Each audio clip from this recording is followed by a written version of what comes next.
आता मग अजून जास्त कोणी आलंही नव्हतं, पण ग्रूम आणि ब्राईड यांच्या एंट्री बरोबरच आम्ही रिसेप्शन हॉलमध्ये आमची हजेरी लावली होती. जसं काही लवकर गेल्याबद्दल तिथे कोणी आमचा सत्कारच करणार होतं.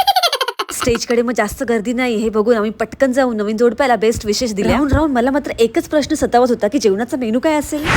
मग सुरुवात मात्र आधी ते लाल निळ्या रंगीबेरंगी शरबत पासून पाणीपुरीचा काउंटर बघून तर इतका आनंद झाला ना, जसं काय कित्येक वर्ष मी पाणीपुरी खाल्लीच नाही. पण जास्त नाही खाले बाबा, उगाच लोकांचा गैरसमज व्हायचा हिला घरी देतात की नाही.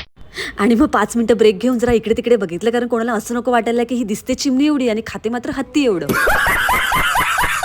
एकतर मेन म्हणजे प्लेट घेऊन तिथे जेवणासाठी लाईन लावायची गरज नव्हती. आणि मग तिथल्या त्या गोऱ्या गोमट्या मुली किती प्रेमाने आग्रहाने सर्व जेवण सर्व करत होत्या, त्यामुळे 2 घास जरा जास्तच गेले. आता मग एरवी तर जेवणाच्या नावाने नाक मुरडणारी मी, पण काय कसं काय माहिती बाहेर गेल्यावर जरा जास्तच भूक लागली. फ्रीचं असतं म्हणून वाटते.